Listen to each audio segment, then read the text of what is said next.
Deuteronômio capítulo 16. Eu quero ler com você o versículo 21 e o versículo 22. A palavra de Deus nos diz assim: e não construam nenhum poste sagrado, além do altar que construírem em honra ao Senhor o seu Deus. E não levantem nenhuma coluna sagrada, pois isso é detestável para o Senhor o seu Deus. Verso 21, não ergam nenhum poste sagrado, além do altar que vocês devem construir em honra ao Senhor o seu Deus. Vai um pouquinho para frente, próximo livro, depois de Deuteronômio, é o livro de Josué. Josué capítulo 4.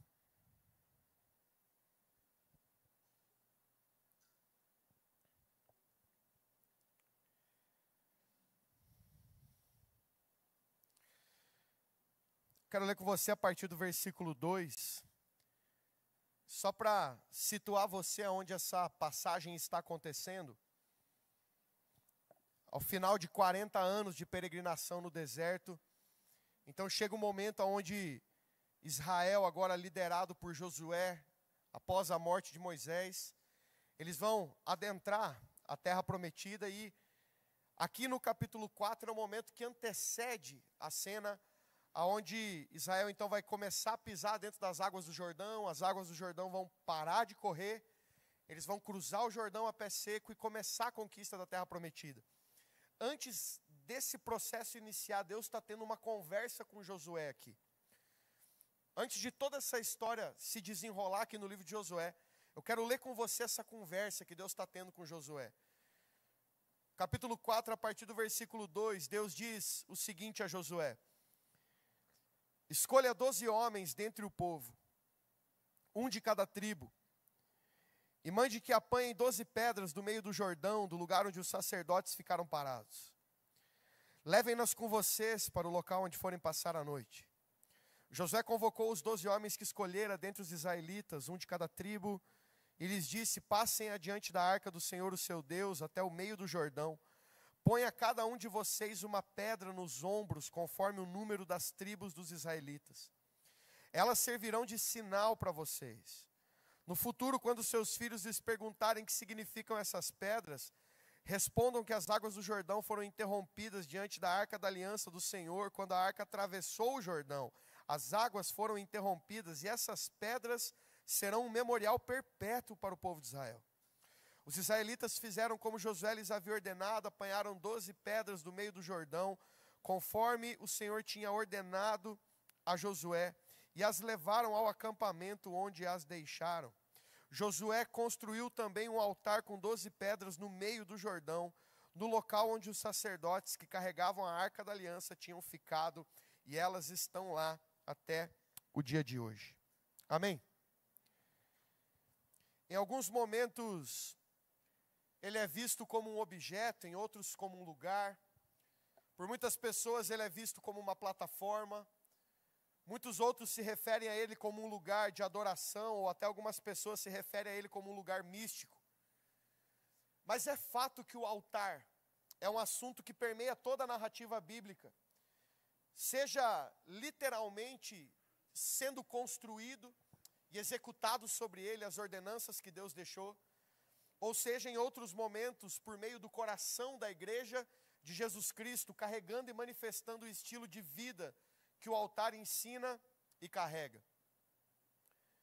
O altar, quando nós olhamos para o Antigo Testamento, nós vamos perceber que ele era um lugar onde algumas pessoas específicas, elas iam para que elas pudessem ali ter um contato um pouco mais íntimo e mais profundo com a presença de Deus. Você deve se lembrar que antes da vinda de Cristo, no Antigo Testamento, não eram todas as pessoas que tinham acesso à presença de Deus, mas uma tribo havia sido escolhida, uma tribo havia sido separada, e essa tribo podia ter um acesso mais profundo ao relacionamento e à presença com o Senhor. E isso, na sua grande maioria das vezes, se dava por meio do oferecer de ofertas sobre o altar, aonde, ao exercer essa ordenança do Senhor, essas pessoas podiam ter ali um encontro, um relacionamento, um momento mais profundo e mais próximo da presença de Deus. E isso acontecia por meio dessas ofertas e desses sacrifícios que o próprio Deus tinha ordenado para que fossem feitos.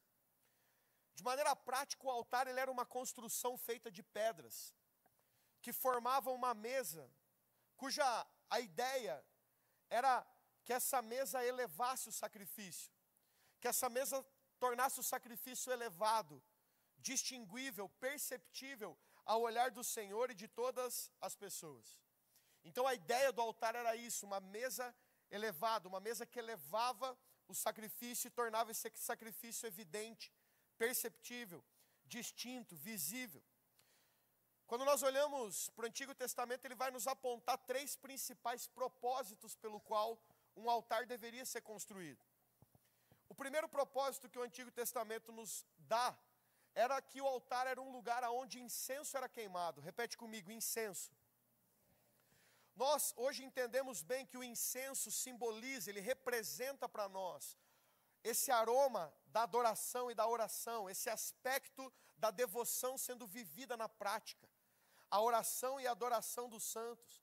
Quando o incenso era aceso dentro do templo, dentro do tabernáculo, colocado sobre o altar, o cheiro do incenso enchendo aquele lugar, ele trazia esse aspecto da oração, da devoção, do temor, do zelo pela presença. No Novo Testamento nós vemos isso sendo expresso em diversos momentos, como por exemplo, quando Maria de Betânia derrama aquele perfume caríssimo aos pés de Jesus, como uma oferta de oração e adoração, e assim como o incenso enchia o tabernáculo com o seu cheiro, aquele perfume de Maria de Betânia encheu toda a casa, com o aroma daquela adoração e daquela devoção.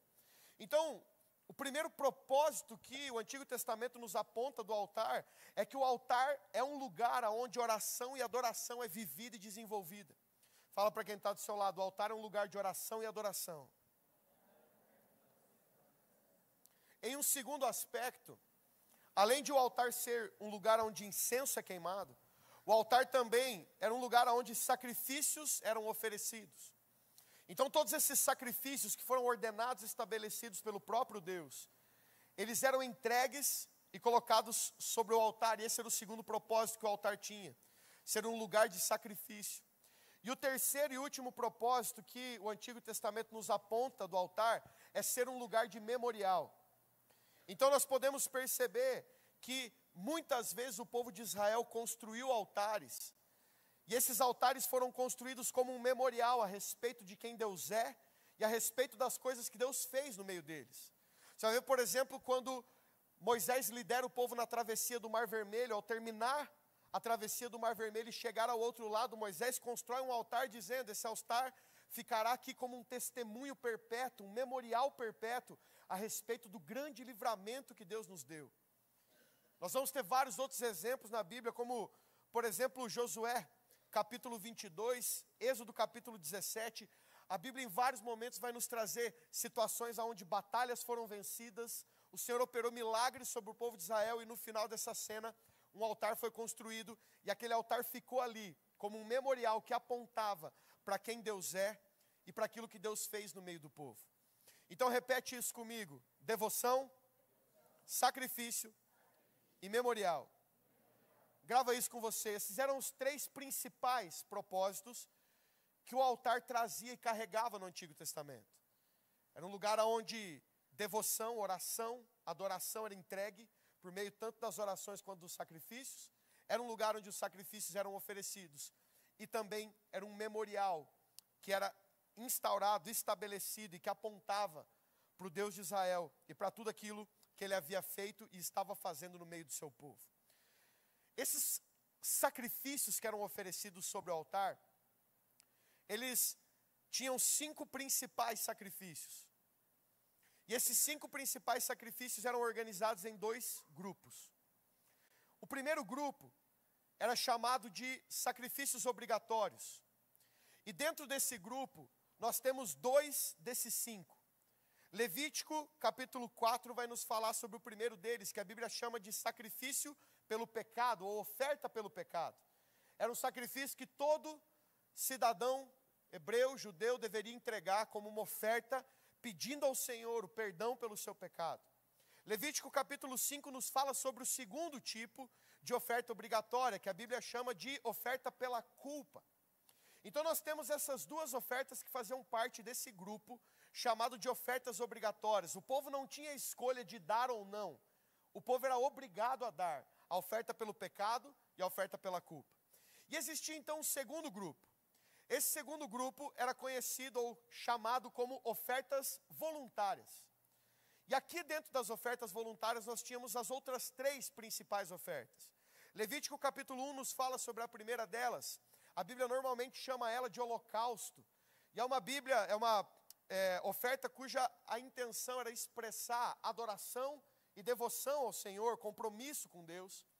Levítico capítulo 2 nos fala sobre a segunda dela, que normalmente a Bíblia escreve ou chama de oferta de manjares, que era uma oferta de gratidão, normalmente oferecida após a colheita. Era uma oferta que demonstrava a Deus gratidão pela provisão, pelo sustento, pelo cuidado. E a terceira oferta que está dentro desse grupo, Levítico capítulo 3 nos descreve ela. A Bíblia normalmente chama ela de sacrifício pacífico. É um sacrifício de ação de graças e comunhão. Então nós temos essas 5 ofertas organizadas nesses dois grupos: sacrifícios obrigatórios e sacrifícios voluntários. Está claro até aqui, gente? Amém? Então, essas 5 atividades, essas 5 ofertas, elas faziam parte desse sistema de adoração que foi desenhado pelo próprio Deus no Antigo Testamento. Esse sistema por meio do qual aqueles que podiam se achegar diante do altar, então ofereciam algum desses 5 sacrifícios sobre o altar, e ali eles podiam, por meio do oferecer daqueles sacrifícios, serem encontrados pela presença de Deus de uma maneira mais profunda e mais singular do que o povo de uma forma geral. Mas talvez a pergunta que fica aqui é: ok, isso era o sistema no Antigo Testamento, mas como isso fica hoje? Diante da nova aliança, diante da obra de Cristo, como isso se dá para nós hoje? E eu acho que para a gente responder essa pergunta, a gente precisa pensar em algumas coisas. A primeira delas é pensar então que quando Deus decide se fazer homem, quando Deus, por meio do seu Filho, decide encarnar e tomar a forma de homem, Deus então torna possível a si passar pela dor e pela morte. Porque alguém aqui consegue matar Deus? Você crê que existe alguém no cosmos, na criação, que tem poder para matar Deus? Não. Mas quando Deus toma o corpo de um homem, e como a teologia nos afirma, Deus é 100% homem por meio de Jesus, Jesus era 100% homem, então ninguém pode matar Deus, mas o corpo de Cristo pode ser morto em uma cruz. Então Cristo, ao tornar-se homem, Ele tornou possível a Deus assumir o meu e o seu lugar, passar a minha e a sua dor, morrer a minha e a sua morte, pagar o preço que eu e você deveríamos pagar. Cristo assume o nosso lugar ao encarnar como homem. É muito importante a gente entender uma coisa: para que o sacrifício fosse válido, era necessário encontrar 3 coisas. Primeiro, o sacrifício precisava ser de alguém da mesma espécie. É por isso que no Antigo Testamento você vê centenas de milhares de ovelhas sendo mortas por perdão dos pecados. Por quê? Porque a ovelha não é da mesma espécie que a gente. Então aquilo era um sacrifício paliativo que apontava para o dia em que o verdadeiro Cordeiro de Deus apareceria e tiraria o pecado do mundo. Então a primeira coisa para que o sacrifício fosse válido era necessário que fosse da mesma espécie. Então por isso Deus vem em Cristo e encarna em um bebê, vive a dinâmica do ser humano para ser 100% homem e poder cumprir o primeiro requisito. O segundo requisito é que além de ser 100% homem, precisava ser santo e sem pecado. Cristo então, além de ser 100% homem, Ele vive imaculado, santo e sem pecado. Mas era necessário um terceiro requisito. Além de ser da mesma espécie e além de ser sem pecado, era necessário que o sacrifício fosse voluntário. Mesmo que fosse da mesma espécie, mesmo que fosse encontrado sem pecado, se a pessoa não decidisse voluntariamente se entregar, o sacrifício não era válido. Guarda uma coisa no seu coração: Jesus não foi assassinado em uma cruz. Ele voluntariamente se entregou por mim e por você, para que o nosso pecado e a nossa culpa encontrasse perdão e justificação nele. O sacrifício precisava ser voluntário para que fosse válido. Agora, deixa eu desenhar algo hipotético aqui com você, deixando bem claro que isso é impossível de acontecer, mas só para você entender onde eu quero chegar. É impossível encontrar alguém, com exceção de Cristo, sem pecado.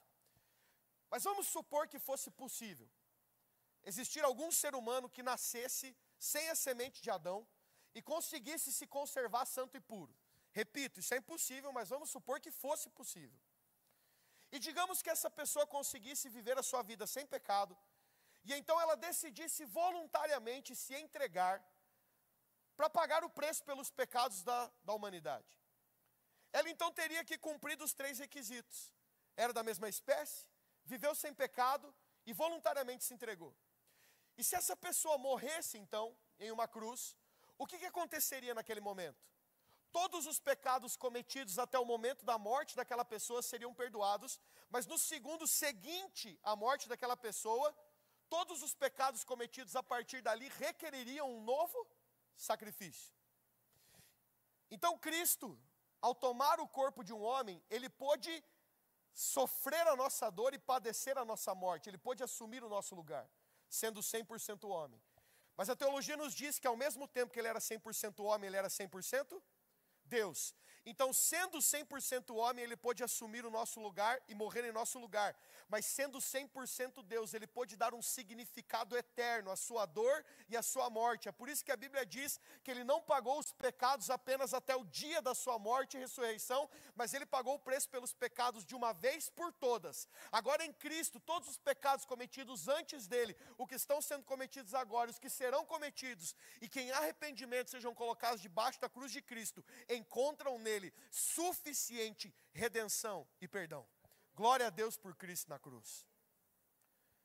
Então nós podemos olhar para essa cruz e chegar a essa conclusão: Cristo na cruz pagou total, plena e perfeitamente o preço pelo nosso pecado e pela nossa culpa. Nós não temos mais a necessidade de oferecer qualquer tipo de animal, sangue, sacrifício, para que o perdão recaia sobre nós. Em arrependimento nós nos achegamos ao trono da graça, e por meio do sangue de Cristo nós somos perdoados. Glória a Deus. Cristo pagou o preço total pelo nosso perdão e pela nossa culpa. Naquele culto que aconteceu no Gólgota aquele dia, Jesus naquele culto, ele foi esse sacrifício perfeito e completo, quando ali naquele culto ele era o próprio sumo sacerdote, intercedendo diante do Pai por mim e por você, fazendo intercessão diante do Pai por mim e por você. Essa era a figura do sumo sacerdote no Antigo Testamento. Aquele que não fazia parte da tribo que poderia se achegar ao altar, levava um animal até o sumo sacerdote pegava esse animal, ele ia diante do Senhor, o sacrificava e intercedia pelo pecador. Jesus na cruz foi o nosso sumo sacerdote, amém? Mas naquela cruz, além de sumo sacerdote, Jesus foi o próprio Cordeiro crucificado. Ele foi o sumo sacerdote, mas ele também foi o próprio sacrifício, o próprio Cordeiro imolado. E a cruz do Calvário foi o altar aonde aquele culto aconteceu.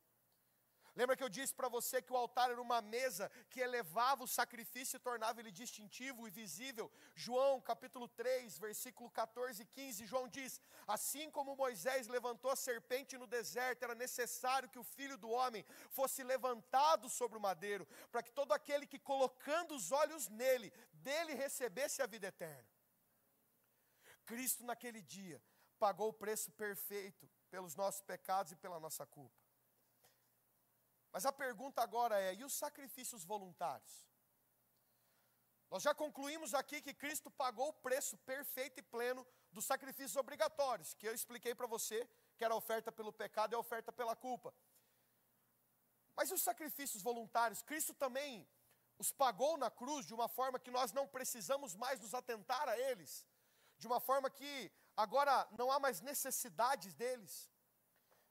Eu acho que uma forma de se pensar nisso é a gente pensar o seguinte: lá no Antigo Testamento, quando alguém se achegava ao sumo sacerdote para oferecer o sacrifício obrigatório, qual era a intenção dessa pessoa ao dar essa oferta pelo perdão do pecado ou da culpa? O que essa pessoa desejava ao entregar uma oferta para o sacrifício obrigatório? Ela desejava receber algo em troca, sim ou não? Ou seja, ela desejava receber aquilo que ela não podia comprar. Ela desejava receber aquilo que ela não podia alcançar por força própria. Perdão do seu pecado e perdão da sua culpa. Agora, qual era o objetivo quando alguém entregava um sacrifício voluntário? Qual era a intenção que movia o coração do povo ao entregar um dos sacrifícios voluntários diante do altar? Você percebe que o sacrifício voluntário, ele não tinha o objetivo de conquistar nada, ele não tinha o objetivo de receber nada em troca, ele não tinha o objetivo de comprar ou adquirir nada. O sacrifício voluntário, ele tinha o objetivo de expressar algo ao coração de Deus. O intuito do sacrifício voluntário não era receber algo de Deus, o intuito do sacrifício voluntário era expressar algo a Deus.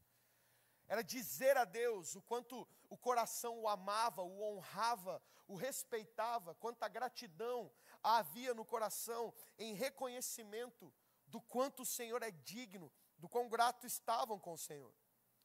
O objetivo aqui do sacrifício voluntário não era conquistar, o objetivo não era ser aprovado, o objetivo não era competir entre eles, o objetivo do sacrifício voluntário era um único: tocar o coração de Deus, por meio daquela oferta que não era obrigatória, era voluntária. A pessoa podia escolher dar ou não, porque esse voluntário tinha a ver com o reconhecimento do coração, em olhar para Deus e reconhecer que Ele era digno de receber aquilo de nós, ainda que nós não fôssemos obrigados a dar. Reconhecer que o Senhor era digno de receber aquela oferta do meio da nossa plantação, do meio da criação de animais que eles tinham, e olhar ao Senhor dizendo: você é digno de receber a melhor parte do que nós temos, porque nós queremos tocar o seu coração, honrá-lo, glorificá-lo, porque reconhecemos que você é digno. Quando nós olhamos para essa perspectiva das ofertas voluntárias, nós podemos então voltar para a cruz de Cristo e chegar à seguinte conclusão: que na cruz, todos os sacrifícios obrigatórios foram cumpridos e pagos em Cristo, mas naquela mesma cruz, todas as ofertas voluntárias, a adoração voluntária, essa oferta voluntária foi expressa por meio da entrega voluntária de Cristo na cruz como um exemplo a nós, de como nós devemos viver hoje, com a nossa própria vida, como Paulo vai dizer em Romanos 12, sendo um sacrifício vivo, santo e agradável, de adoração e oração diante do Senhor. Cristo na cruz não apenas pagou o preço que nós não conseguíamos pagar, Ele se tornou o exemplo daquilo que nós não conseguíamos ser, mas que agora olhando para Ele nós podemos ser. Cristo paga o preço pelo nosso pecado e pela culpa. Cristo se torna o exemplo de como nós devemos viver hoje como igreja, expressando a Ele tudo aquilo que as ofertas voluntárias carregavam de simbolismo e de simbologia no Antigo Testamento. Essa essência de uma vida que, como incenso, é construída no lugar da oração e do relacionamento. E então, a partir do lugar da oração e do relacionamento, nós somos impulsionados por Cristo a viver como Ele viveu. Como Paulo vai dizer em Romanos 12, como um sacrifício vivo, santo e agradável, para que então por meio da nossa vida, como um sacrifício vivo, nós possamos ser um memorial que aponta para um único nome, o nome de Jesus Cristo, não o nosso nome, não o nome da nossa igreja, não o nome das pessoas ao nosso redor, mas o nome do único que é digno de ser honrado e reconhecido. Cristo na sua vida se torna a expressão dessa verdade.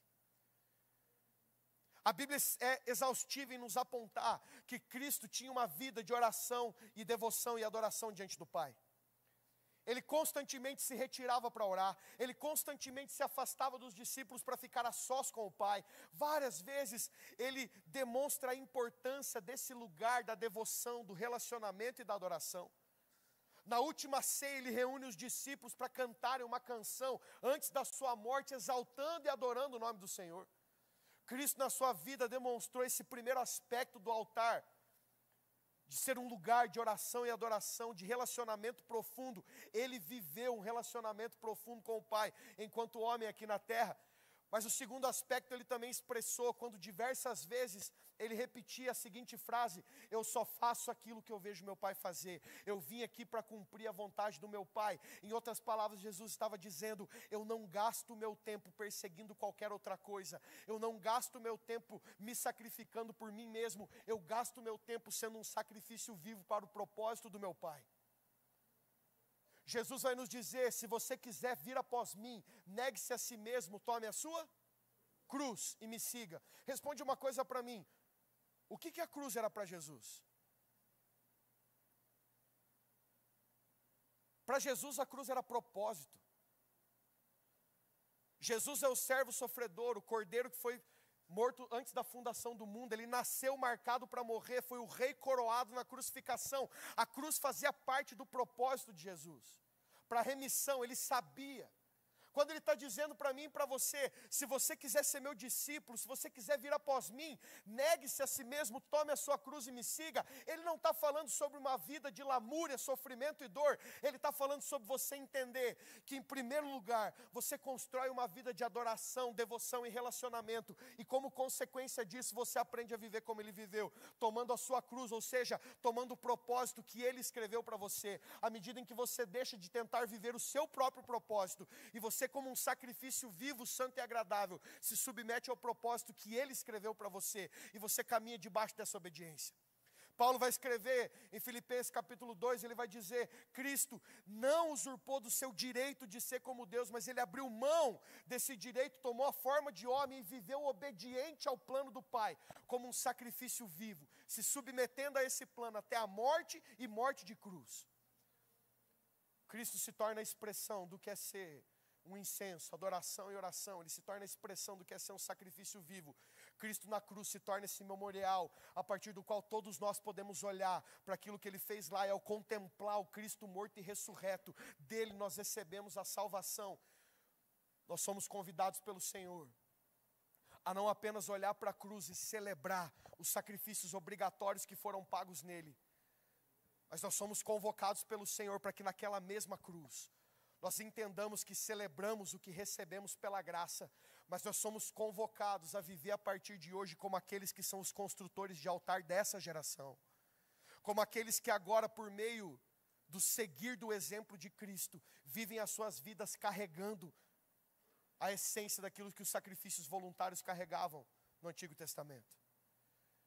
Oferecer esses sacrifícios voluntários hoje não é mais sobre matar animais, isso Cristo cumpriu na cruz.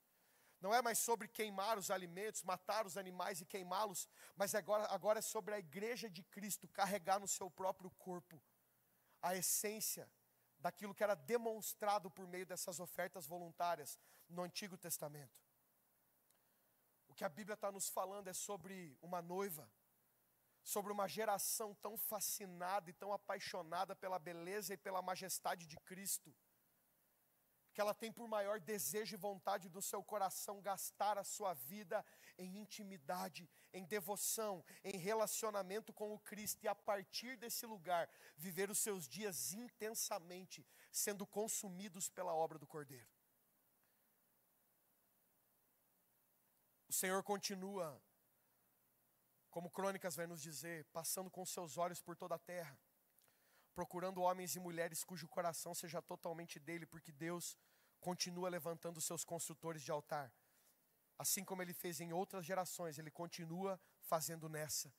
Uma geração que não apenas se coloca no lugar de celebrá-lo como o Salvador, que pagou o preço pelo meu pecado e pela culpa, mas uma geração que também se submete a ele como Senhor, e que agora, como pequeno Cristo, se torna um imitador dele, desse Cristo que me permitiu ser aquilo que eu jamais conseguiria ser, um sacrifício vivo, santo e agradável ao meu Deus, se tornando um construtor de altar no meio dessa geração, e por meio de uma vida de relacionamento e intimidade, sendo um sacrifício vivo, para que no final da nossa vida, daqui 40, 50, 60 anos, todas as pessoas que foram tocadas pela nossa vida, talvez não se lembrem do nosso nome, não se lembrem de quem nós éramos, mas se lembrem do nome de Jesus, que foi apontado por cada um dos altares que nós construímos à medida em que nós vivemos, porque Deus está levantando uma geração de construtores de altar que não constroem um altar para si, mas um altar que aponta para o nome dele,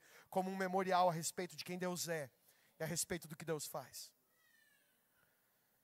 Eu e você fomos criados para ser construtores de altar, amém?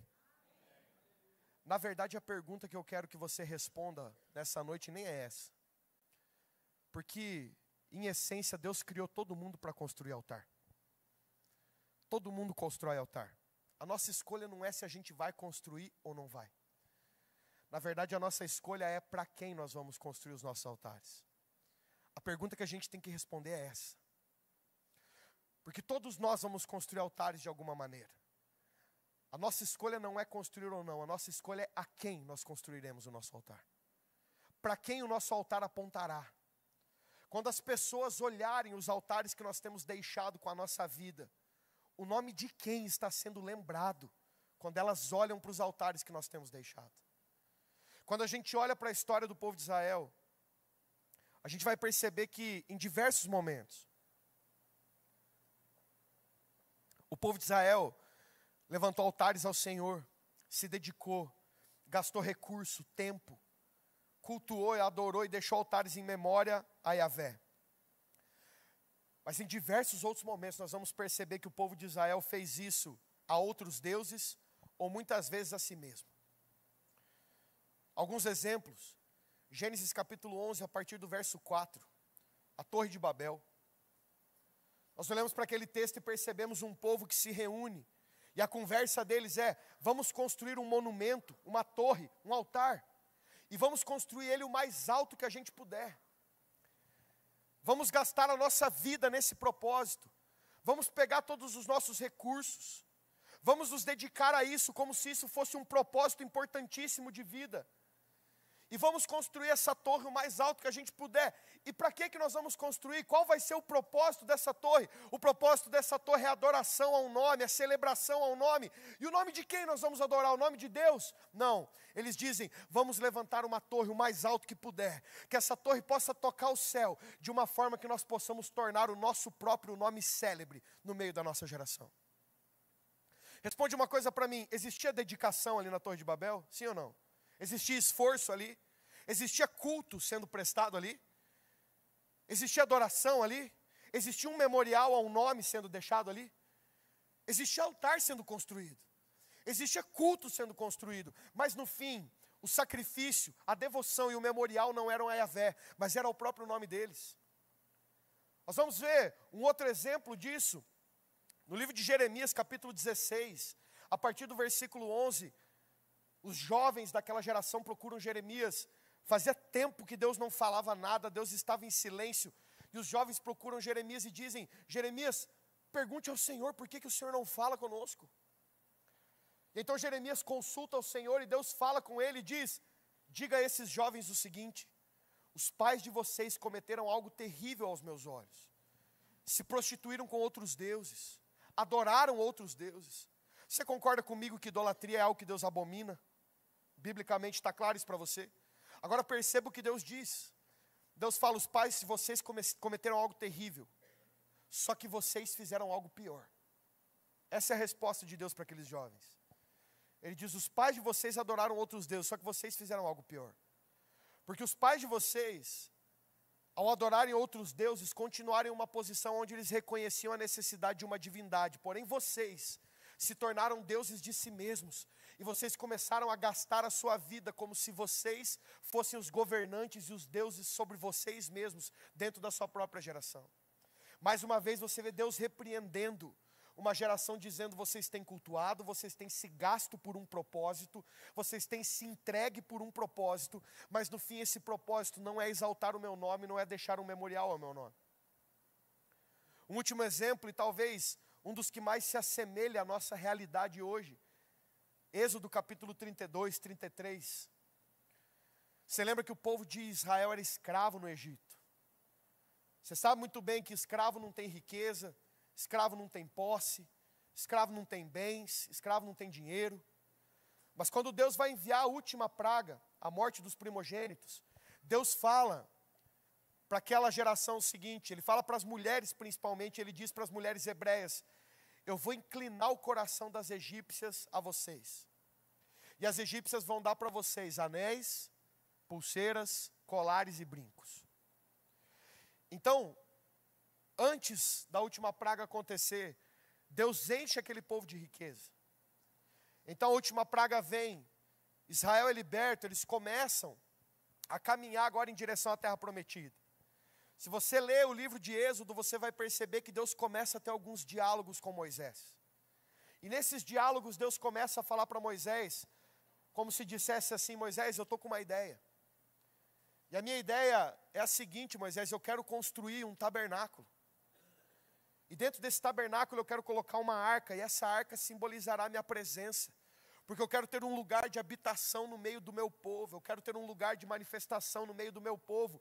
E esse tabernáculo será majestoso, ele será belo, ele terá belas cortinas, belas costuras, ele será feito com móveis de madeira de acácia, revestidos de ouro, prata e bronze.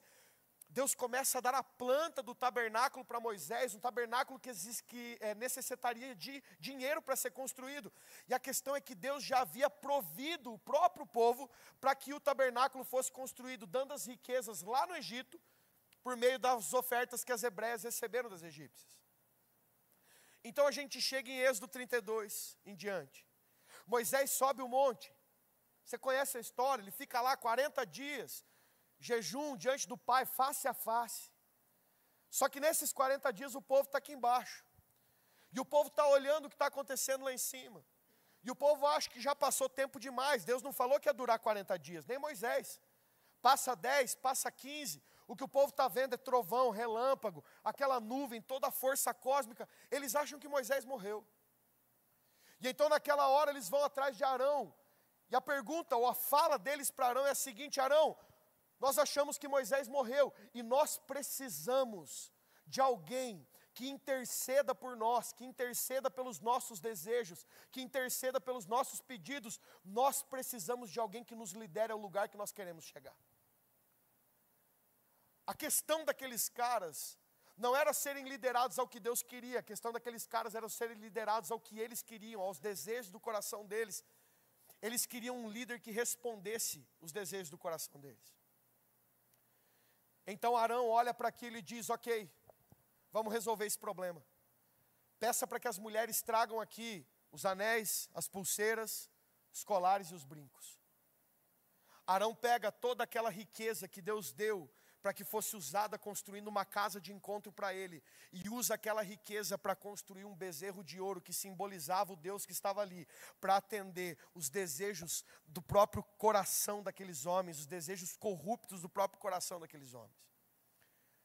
Assim como muitas vezes nós vemos dentro da própria igreja,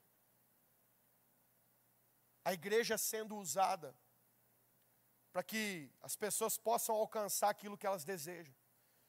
Muitas vezes nós usamos a plataforma que Deus nos deu para alcançar o nome que nós gostaríamos. Muitas vezes nós usamos o lugar que Deus nos deu para alcançar o resultado que nós gostaríamos. Muitas vezes usamos a autoridade que Deus nos deu para tentar nos validar diante das pessoas, ao invés de usarmos a riqueza da revelação, a riqueza da palavra, a riqueza da presença para construir uma casa para Ele. Muitas vezes vemos as pessoas usando a riqueza da revelação de Deus para tentar construir um império a si mesmo, um nome a si mesmo, um ministério a si mesmo, sem entender que a igreja não é um ministério para chamar de meu. A igreja é o corpo de Cristo, ela tem um dono e um cabeça. Nós estamos aqui apontando para o único nome que interessa. Nós olhamos e vemos na Bíblia que muitas vezes, como nesses exemplos, Arão, a Torre de Babel, os jovens do livro de Jeremias, eles estavam ali, eles construíram algo. Eles estavam deixando um memorial a ser lembrado, um nome a ser dito, mas não era o nome do Senhor. E a questão é que a gente precisa entender que a forma como a gente vive importa. Fala isso para quem está do seu lado: como você vive importa. Porque se a pergunta que nós temos que responder é a quem nós temos construído os nossos altares, entender que a forma como a gente vive importa é o caminho para entender como nós podemos construir altares para Ele, ou responder a pergunta se nós temos construído altares a Ele, ou se nós temos construído altares a outros deuses. Porque A questão é, nós não construímos altares apenas quando estamos numa conferência. Nós não construímos altares apenas quando nós estamos no culto no domingo. Nós não construímos altares apenas quando estamos fazendo coisas cristãs dentro de um contexto eclesiástico. Nós construímos altares às 24 horas do nosso dia. Você constrói altar quando você está tomando café com a sua família. Você constrói altar quando você está resolvendo um conflito com o seu esposo, sua esposa, com o seu pai, com o seu filho, com o seu irmão, com a sua irmã. Você constrói um altar no seu trabalho, você constrói um altar na sua escola, você constrói um altar na sua faculdade, você constrói um altar jogando bola com seus amigos, andando de skate na rua, você constrói um altar com cada escolha que você faz, você constrói um altar com as prioridades que você põe na sua agenda, você constrói um altar com as prioridades que você dá ao seu dinheiro, você constrói um altar com cada renúncia que você faz, a partir de cada escolha que você faz, às 24 horas do nosso dia, é um altar sendo construído, e é por isso que a forma como a gente vive importa. Porque se nós não nos atentamos para as 24 horas do nosso dia, nós podemos viver uma semana onde em uma parte dela nós estamos construindo altares que apontam para Deus, mas em outra parte dela nós estamos construindo altares que apontam para o nosso próprio nome, ou para o nome de outros deuses que nos governam. Como nós podemos ver aqui no Antigo Testamento que aconteceu. Jesus, ensinando o Sermão do Monte, ele vai, com outras palavras, afirmar isso para nós, a forma como a gente vive importa. Várias vezes, eu já ouvi pessoas dizerem, ou usarem a seguinte frase, e talvez você já ouviu alguém dizer: olha, não olhe para as pessoas, olhe para Deus. E por mais que essa frase caiba em algumas circunstâncias, como por exemplo, quando líderes, pessoas que são reconhecidas dentro do meio cristão, são pegas em escândalo, caem, e nós podemos dizer para as pessoas: olhe, ainda que você olhe para essa pessoa sendo infiel, Deus continua sendo fiel, você não precisa olhar para ela, olhe para o Senhor. Mas a questão é que muitas vezes esse tipo de frase tem sido usada como um amuleto para que eu possa me defender de não assumir a responsabilidade que é minha. A responsabilidade de ser um consultor de altar na minha geração. Porque à medida em que eu incentivo as pessoas a não olhar para mim e olhar para Deus, eu posso me eximir de cuidar com a forma com a qual eu vivo, porque se a pessoa olhar para aquilo que eu fiz e de alguma forma eu não construir um altar que aponta para Ele, eu posso olhar para essa pessoa e dizer: não, não olha para mim, olha para o Senhor. E eu vou vivendo a minha vida de uma forma onde eu vou construindo altares para Deus em um momento e altares para outros deuses em outros momentos. Jesus, no Sermão do Monte, ele vai dizer o seguinte: nós somos o sal da terra e a luz do mundo. É isso que diz no Sermão do Monte. Então pensa uma coisa comigo. Eu não sei qual é a sua comida preferida, mas vamos supor aqui que a comida preferida de todo mundo aqui seja uma picanha bem mal passada, daquele pontinho delicioso assim, ó. Então pensa quando você pega um prato com uma picanha bem feita, salzinho no ponto, você corta aquela suculência, você coloca na boca. Por acaso, quando você corta a picanha e põe na boca, você morde ela, e você olha para o prato e fala assim: uau, que sal maravilhoso. Alguém faz isso?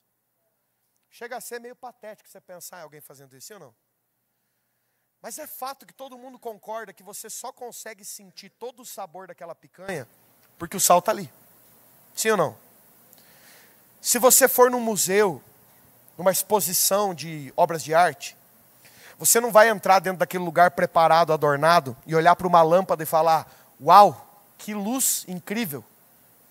Você pode falar: que lustre lindo. Você está admirando a obra de arte. O lustre é uma obra de arte. Ninguém vai olhar para a lâmpada e falar: que luz incrível. Mas é fato que você só consegue contemplar toda a beleza daquelas obras de arte porque a luz está acesa e fazendo seu papel. Sim ou não? O que Jesus está dizendo no Sermão do Monte é: a forma como você vive importa. Traduzindo, o que Jesus está dizendo é: os construtores de altar dessa geração, eles entenderam que eles precisam viver de uma forma onde eles influenciam sem seu foco. De uma forma que eles influenciam sem seus protagonistas. De uma forma que eles vivem deixando altares que no fim não apontam o olhar das pessoas para eles, mas apontam o olhar das pessoas para o nome de Deus. Que apontam o olhar das pessoas para Jesus. A questão é que Deus continua caminhando e procurando homens e mulheres que tem um coração totalmente entregue e depositado diante dele, para que por meio desses Deus possa levantar construtores de altar, que vão entender que nas 24 horas do seu dia constroem um altar, e é por isso que dependem de viver a partir de um lugar de devoção e relacionamento, para que a partir desse lugar possam viver como um sacrifício vivo, não só no domingo, não só no sábado, não só nos eventos da igreja, mas na ordinariedade do seu dia, sendo um sacrifício vivo, santo e agradável ao Senhor, para que no fim da nossa vida, ninguém lembre de quem foi o Shalom, ninguém lembre de quem foi o pastor Anderson, ninguém lembre de quem foi a F-Hop, ninguém lembre de quem foi a presbiteriana de Frutal, mas todo mundo que conviveu com a gente lembre que Jesus Cristo é Senhor e que Ele retornará para tomar o lugar que é dele por direito. Eu quero terminar olhando para esse texto de Josué, sobre essa perspectiva que a gente construiu até aqui. Nós lemos ali Josué capítulo 4, Deus está tendo uma conversa com Josué, lembrando você, antes deles entrarem na terra prometida. E Deus faz 2 pedidos para Josué ali no texto que nós lemos. Resumindo, Deus pede para que Josué construísse 2 altares. O primeiro altar que Deus pede para Josué está descrito nos versículos 2 e 3 do capítulo 4.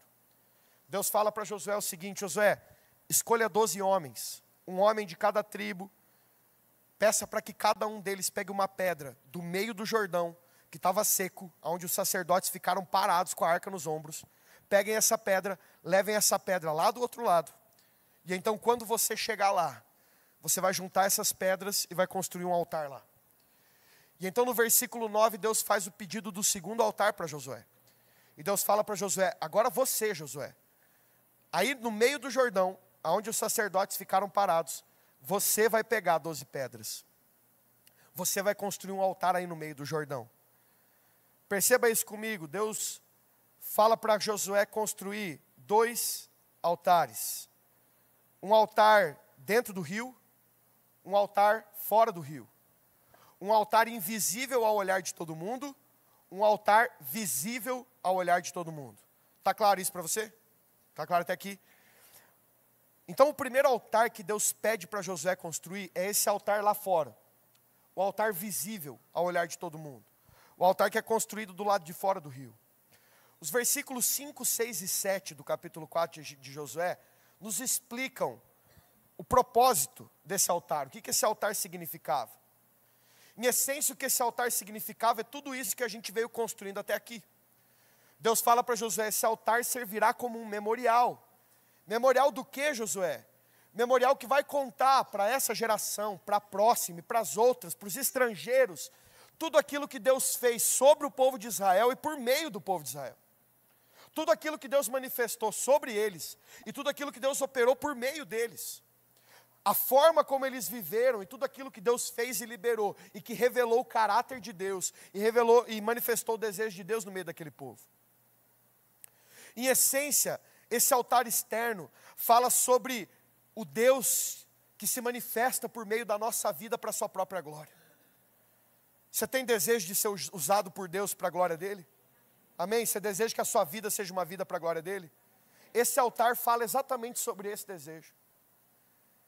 É tão legal poder olhar para a Bíblia e perceber que antes de você querer ser usado por Deus, Deus quis usar você para a sua glória. Esse altar não foi ideia de Josué. Não foi Josué que sugeriu para Deus. Foi o próprio Deus quem pediu para Josué construir. Deus deseja levantar uma geração, para que essa geração viva de uma forma a deixar altares, cuja vida vai apontar para o nome dEle, cuja vida vai ser uma manifestação para a glória dEle. Deus deseja levantar uma geração que vai viver coisas grandes e poderosas, no meio das coisas ordinárias. Uma geração que vai revelar o Cristo por meio de um lugar de relacionamento e deixar um testemunho apontando para o nome dEle. Esse é o primeiro altar que Deus pede para Josué construir. Esse era o altar externo e esse era o propósito desse altar. O segundo altar que Deus pede, então, no versículo 9, é o altar que Josué constrói no meio do rio. E a Bíblia nos diz que Josué constrói esse altar sozinho, não tinha ninguém ali com ele. Ele junta as 12 pedras, levanta o altar, sai do rio, as águas voltam ao seu lugar, elas encobrem aquele altar, ninguém nunca viu, nem antes nem depois. E aquele altar ficou lá, debaixo das águas do Jordão. O altar externo está muito claro para nós, o próprio texto nos diz o que ele significava. Mas muitas vezes eu lendo esse texto me perguntava, Deus, para que você pediu para Josué construir esse altar ali dentro? Para que pedir para ele se esforçar tanto por uma coisa que ninguém viu?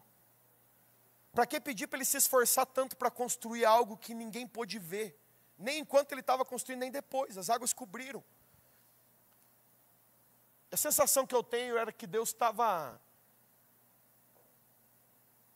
fincando uma raiz no coração de Josué, assim como eu creio que Ele deseja fazer no nosso coração. A sensação que eu tenho era como se Deus estivesse tendo uma conversa com Josué, dizendo o seguinte: Josué, daqui a alguns dias, você vai entrar na terra que eu prometi para você. Daqui a alguns dias, Josué, promessas que eu fiz para você vão começar a se cumprir. Daqui a alguns dias, Josué, você nem tem ideia, mas vocês vão cercar Jericó, e no tocar de trombetas e gritar, aquelas muralhas intransponíveis vão cair diante dos olhos de vocês. Você não tem ideia, Josué, das coisas que você vai ver eu fazer. Josué, você não tem dimensão do que você vai viver nos próximos 40 anos. Vocês vão conquistar Canaã inteira. Josué, aquele monte, lembra? Você foi lá com Caleb, com os outros 10 espias. Vocês voltaram, aqueles 10 espias, falando que aqueles gigantes eram grandes demais, que nós íamos, que o povo ia ser morto por aqueles gigantes, mas você e Caleb acreditaram na minha palavra. Josué, aquele monte, Kiriat Arba, você vai ganhar aquele monte, eu vou mudar o nome daquele monte para Hebron, eu tenho propósitos proféticos para aquele lugar. É como se Deus estivesse dizendo para Josué: Josué, você vai viver algo poderoso, esse altar externo, eu tenho algo incrível para fazer por meio da sua vida, eu quero usar a sua vida para a minha própria glória, você vai viver aquilo que eu preparei para você, Josué, no dia bom, no dia mau, na alegria, nos momentos difíceis e de choro, você vai viver algo incrível. Mas antes de tudo isso começar, eu preciso enraizar no seu coração algo que não pode se perder até o último dia da sua vida. Porque Josué, no meio dessa jornada, enquanto você for vendo a minha mão operar por meio de você, à medida em que o meu propósito prosperar, à medida em que as coisas começarem a acontecer, você vai ser tentado a esquecer daquilo que é o principal trabalho pelo qual eu te criei. E então Deus fala para Josué: construa esse altar aqui no meio do rio, onde ninguém está vendo. E esse altar simboliza para nós o altar que eu e você devemos construir no lugar do relacionamento íntimo e secreto com o Senhor, aonde não tem olhar nenhum assistindo o que a gente está fazendo, aonde não tem olhar nenhum testemunhando o que nós estamos construindo, aonde não tem aplauso nenhum sendo batido diante de nós e dizendo: nossa, como você é bom, como você canta bem, como você prega bem, nossa, como você é dedicado, aonde literalmente nós estamos construindo tudo o que estamos construindo ali, para a audiência de um único olhar. É interessante olhar para esse texto e perceber que Deus estava fincando algo tão genuíno no coração de Josué, como quem disse para ele: Josué, esse é o principal trabalho da sua vida. Construir ministério, Josué, não é o principal trabalho. Eu tenho isso para você. Eu desejo te levantar para isso. Construir a igreja, Josué, não é seu principal trabalho. Eu desejo isso para você também. Mas é interessante que quando Josué vai construir o altar externo, que simboliza isso, o ministério, a ação de Deus por nosso meio, a igreja que nós estamos construindo, Deus não pede para Josué construir aquele altar sozinho. Deus levanta 12 homens para que ajudassem Josué a carregar as pedras para levar até lá, como se Deus dissesse para ele: Josué, eu não te criei para você gastar a prioridade do seu tempo construindo uma igreja para mim, eu te gastei para você gastar a prioridade do seu tempo construindo aquilo que só você pode fazer sozinho, que eu não posso colocar outra pessoa para construir por você. O altar no lugar do relacionamento e da intimidade. Não tem pastor que possa construir isso por você, não tem pai e mãe que possa construir isso por você, não tem líder que possa construir isso por você. Esse é um altar que cada um de nós precisa construir, dentro do quarto secreto, no lugar da intimidade com o Senhor. E de novo, eu não estou dizendo que o altar lá de fora não é importante, eu não estou dizendo que construir a igreja não é importante. O que eu estou dizendo é que Deus estava colocando cada coisa no seu lugar, como se Ele dissesse para Josué: Josué, eu não te levantei para você sair daí correndo como um doido, achando que eu te chamei para construir um prédio, para construir estrutura, para construir igreja. Eu te chamei para você entrar no lugar do relacionamento, porque é aqui, na adoração e na oração e na intimidade, que você entende o que eu quero de você. E então, saindo dali, entendendo, aí você pode ser o sacrifício sacrifício vivo que eu te chamei para ser, para que então no fim você consiga ser um memorial que aponta só para o meu nome, porque se você não gastar a sua vida construindo um altar no secreto, você vai deixar memoriais, mas tem uma grande chance de ser memoriais ao seu próprio nome, não ao nome do Senhor. Deus estava fincando algo no coração daquele homem que viveria coisas extraordinárias nos próximos 40 anos. E a questão é que todas as vezes que nós entendemos a importância, a centralidade de construir um altar no lugar do relacionamento e da intimidade, e nós colocamos isso no lugar que deve estar, nós equilibramos, nós posicionamos a nossa vida de novo nesse lugar, isso tem uma consequência. Quando nós construímos o altar que devemos construir dentro do secreto, isso tem uma consequência externa. Jesus no Sermão do Monte, ele também vai dizer, quando você for orar, entra no seu quarto secreto, ora ao seu pai em secreto, e o seu pai que te ouve em secreto, ele te recompensará. É interessante olhar para a sentença de Jesus e perceber que o quarto é secreto, a oração é em secreto, o pai ouve em secreto, mas recompensa não tem secreto. É óbvio que a melhor parte da recompensa é o que você experimenta no secreto. Não existe recompensa maior que Deus possa nos dar do que a revelação de si mesmo. Não existe presente maior que eu e você possamos ter de Jesus do que a revelação dele nos encontrando no lugar do relacionamento e nos deixando ver as belezas da sua santidade e contemplar as revelações do seu caráter à medida que nos lançamos sobre a palavra e contemplamos quem ele é no lugar da oração e da devoção. Mas o que Jesus está dizendo ali é, existe uma parcela da recompensa, e na minha opinião, a melhor, que é privada, mas existe uma parcela dessa recompensa que é pública. Todos nós aqui levantamos a mão quando eu falei, nós queremos viver uma vida para a glória de Deus.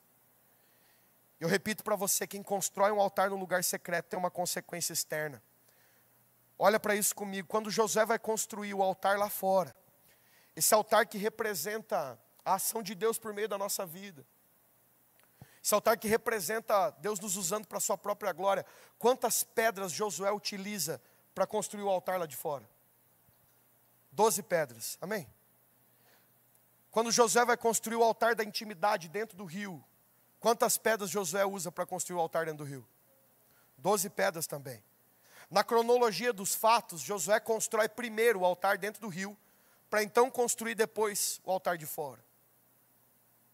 Ou seja, o tamanho da ação de Deus na sua vida, o tamanho da manifestação de Deus por meio da sua vida, o tamanho do derramar de Deus sobre uma comunidade, sobre um grupo de jovens, ele é totalmente proporcional ao tamanho do altar que nós estamos construindo no lugar da intimidade do relacionamento.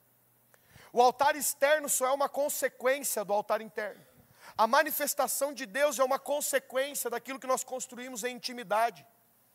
A questão é que muitas vezes nós vemos uma geração tentando manifestar um altar gigantesco lá fora, mas tem gastado a sua vida construindo uma pedrinha aqui dentro. Tem gastado a sua vida construindo um mini altar aqui e tenta construir algo gigantesco lá fora. Josué está sendo lembrado, não existe lugar mais importante onde você deva gastar a sua vida, Josué, a não ser o lugar da construção de um altar, de relacionamento e intimidade comigo, porque tudo começa daqui, tudo parte daqui, e tudo gera uma consequência lá fora. Tudo que eu vou fazer por meio da sua vida deve ser uma consequência daquilo que você construiu quando estava só eu e você, quando ninguém estava assistindo o que a gente estava construindo, quando não tinha ninguém te aplaudindo e você não estava fazendo pelo desejo de ser reconhecido, você estava fazendo pelo amor e o desejo de demonstrar a Ele e tocar o coração dele, exatamente como as ofertas voluntárias do Antigo Testamento eram entregues sobre o altar. O time de louvor pode subir.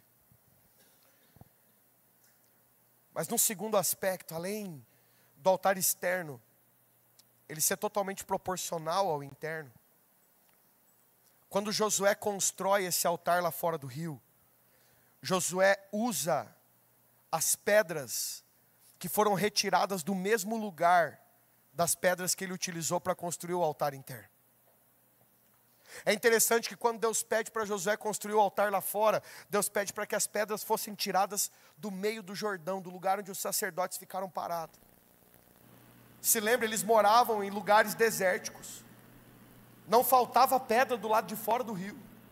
Deus podia simplesmente ter dito para Josué: Josué, saia, acha 12 pedras e faz um altar lá fora como um memorial, como Moisés fez quando eles cruzaram o Mar Vermelho. Mas a ordem de Deus é clara.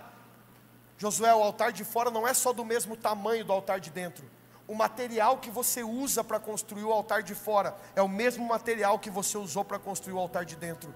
O que Deus tem procurado é uma geração que não se levanta para entregar ao mundo uma mensagem, um altar, um memorial que foi comprado ou copiado de outros lugares, mas é uma geração que tem se lançado no lugar do relacionamento, da oração, da adoração e da devoção, e que entrega às pessoas aquilo que antes de ser dado a elas, feriu o nosso coração primeiro, enquanto nós estávamos sendo encontrados pelo Cristo no lugar do relacionamento. A mensagem que nós devemos entregar às pessoas é uma mensagem que precisa tocar o nosso coração primeiro. O Cristo que nós pregamos às pessoas tem que ser um Cristo que fascinou o nosso olhar primeiro. A adoração que nós convidamos as pessoas a terem tem que ser uma adoração que cativou e fascinou o nosso homem interior primeiro.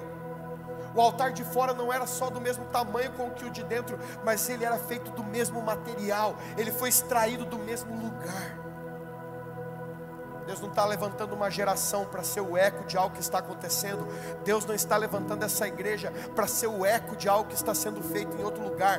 Deus está levantando essa igreja para que por meio do seu relacionamento em intimidade, devoção e honra ao lugar da oração, Deus comece a liberar essas pedras que vão ser extraídas daqui e que vão ser as pedras usadas por vocês na construção da obra que Deus está dando a vocês nessa geração, para que esses altares sejam deixados como um memorial que aponta para o nome do Senhor.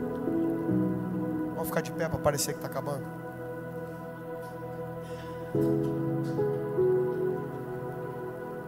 Para a gente orar, eu quero que você pense em algo comigo. Todas as vezes que Deus decidiu fazer algo grande na terra,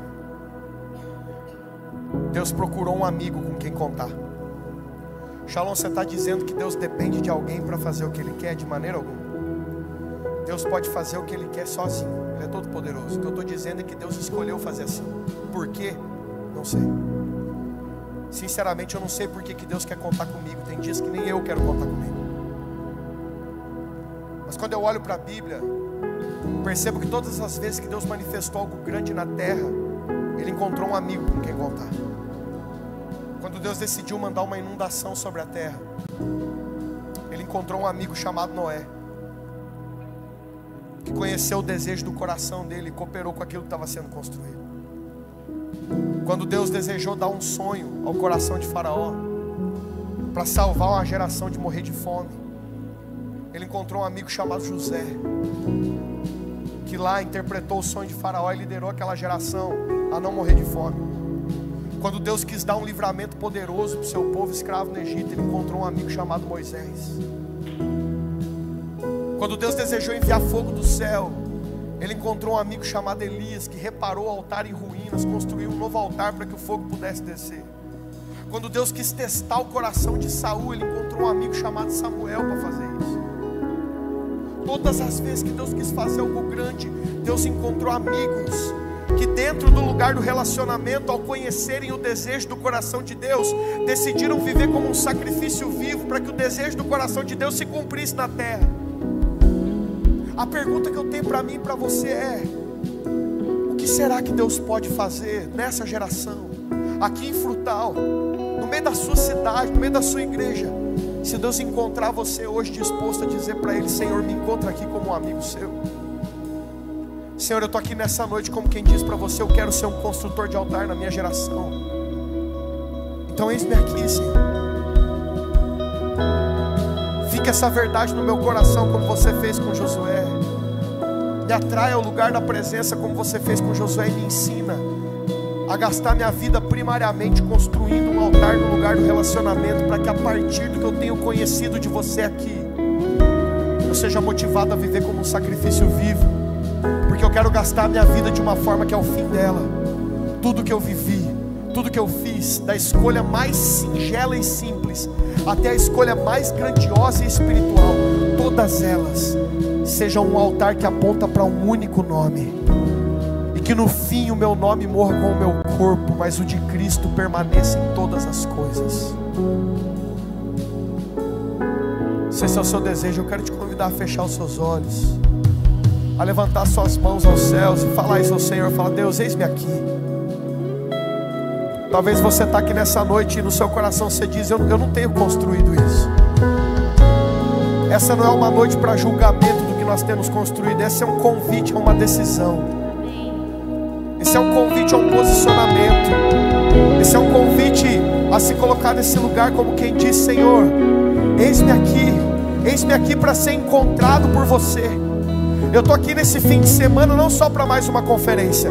Eu estou aqui nesse fim de semana para ser encontrado por você, como Josué foi.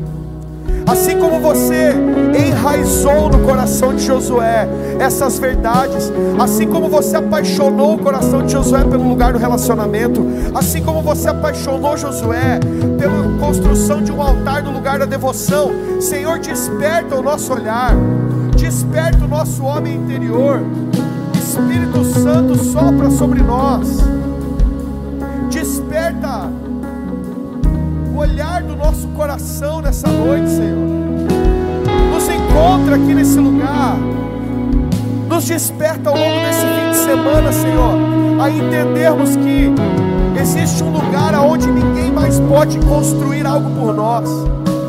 Senhor, nos ajude a entender que para construir ministério, para construir a sua igreja, o Senhor levanta um corpo. Nós não construímos isso sozinhos, mas existe um lugar, um altar que só nós podemos construir. Esse é o altar do relacionamento, o altar do lugar secreto. Senhor, desperta-nos nessa noite a esse altar, Senhor. Desperta-nos nessa noite a essa realidade, a não apenas tomarmos o Cristo Salvador, que pagou o preço pelo nosso pecado e culpa, mas a assumirmos a nossa responsabilidade de nos parecermos com o Cristo, que naquela cruz foi a expressão viva das ofertas voluntárias, com uma vida de oração e adoração, sendo um sacrifício vivo, para que no fim sejamos como um memorial que aponta ao seu nome, Senhor.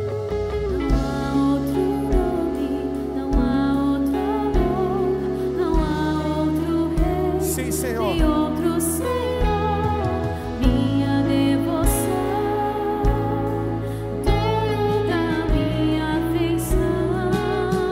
Essa é a nossa declaração a Ti, Senhor. Não há outro nome, não há outro amor, Ah, não Jesus. há outro rei, nem outro Senhor, minha devoção, dono da minha afeição. Vamos lá, declare isso a Ele como uma oração. Não há outro nome, Não há outro amor, não há outro rei, nem outro Senhor, minha devoção, dono da minha afeição.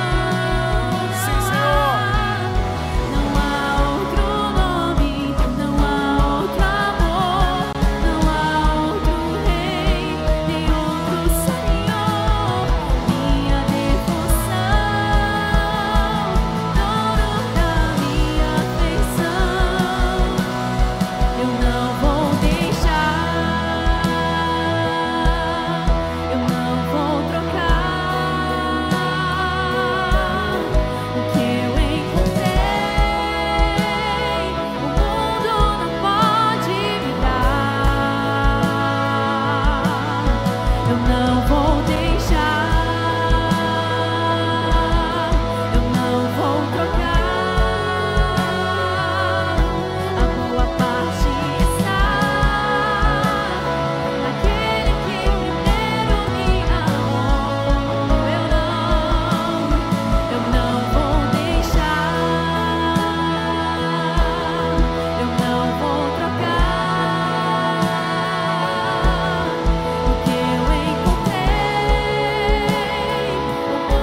altar para o teu nome, Jesus.